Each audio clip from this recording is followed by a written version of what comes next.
அண்ணா பல்கலைக்கழக சம்பவம் ரொம்ப பரபரப்பாக போய்கிட்டு இருக்கு. அதை பற்றி உங்கள் கருத்து என்ன? இது சமூக சார்ந்த கேள்வி. அண்ணா பல்கலைக்கழகம் சம்பவம் பற்றிய நமது கருத்து.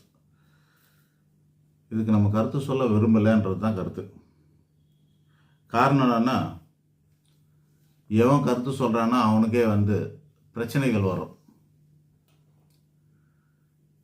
அதனால் பல பேர் ஒதுங்கி இருக்கிறாங்க. இப்போது சினிமாக்காரங்களாம் எல்லாத்துக்கும் கருத்து சொல்லின்னு இருந்தாங்க. அவங்க பாதுகாப்பு உணரும் போது கருத்து சொல்லுவாங்க. இப்போ அவங்களுக்கு பாதுகாப்பு இல்லை. அதனால் இப்போ அவங்களால கருத்து சொல்ல முடியல. முன்னாடி தேவையில்லாததுக்கு எதுக்கோ கருத்து சொல்லுவாங்க. கோயிலில் அவசியமா, அதை விட மருத்துவமனை கட்டலாம், ஸ்கூல் கட்டலாம், இப்படிலாம் சொல்லிகிட்டு இருந்தாங்க. எவ்வளோ சினிமாக்காரங்க வாய் திறந்து பேசிகிட்டு இருந்தாங்க. இன்றைக்கி ஏதாவது ஒரு சினிமாக்காரங்களாச்சும் பேசுகிறாங்களா பாருங்கள்? யாரும் பேச மாட்டாங்க. காரணம் என்னன்னாக்கா, அரசியல் சூழல் அப்படி இருக்குது. இதுக்கு யாரெல்லாம் பொறுப்பு?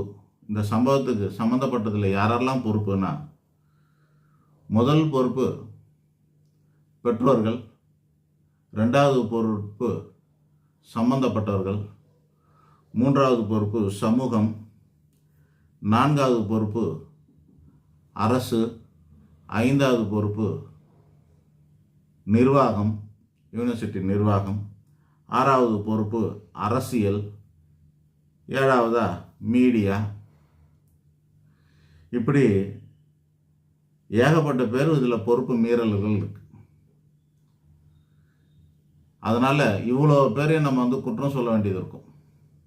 அப்படி இவ்வளோ பேரையும் நம்ம குற்றம் சொன்னாக்கா நாம் நிம்மதியாக இருக்க முடியாது, இருக்க விட மாட்டாங்க.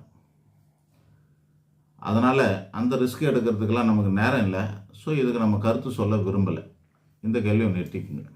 ஆனால் இன்றைக்கி நம்ம ஆஃபீஸ்க்கு முன்னாடி ஒரு நடந்த சம்பவம் இது.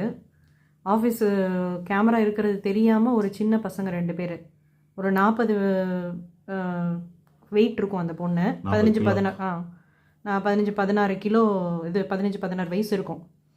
அந்த பொண்ணு அந்த பையன்கிட்ட ரொம்ப க்ளோஸாக நின்று பேசிக்கிட்டு இருந்தாங்க. நான் கேமராவில் பார்த்துட்டு போய் கிட்ட போனால் அந்த பொண்ணு அவன்கிட்ட என்னை லவ் பண்ணுறான்னு ரொம்ப டார்ச்சர் பண்ணுது. ரொம்ப கையை பிடிச்சி இழுத்துக்கிட்டு கேட்டுக்கிட்டே இருக்கு. அதை பார்க்கும்போது உங்களுக்கு எப்படி இருந்தது? வயிறெல்லாம் எரியுது. இப்படியெல்லாம் பண்ணுறாங்களே, அதுவும் பப்ளிக் பிளேஸில். இங்கே வீடு இருக்குது, பக்கத்தில் ஆளுங்க இருக்காங்கன்ற தெரிஞ்சே அந்த பசங்க பண்ணுதுங்களேன்றப்ப கஷ்டமாக இருக்குது. அதை பெற்றவங்க பார்க்குறப்ப அவங்களுக்கு எவ்வளோ மன சங்கடமாக இருக்கும். இதை பற்றி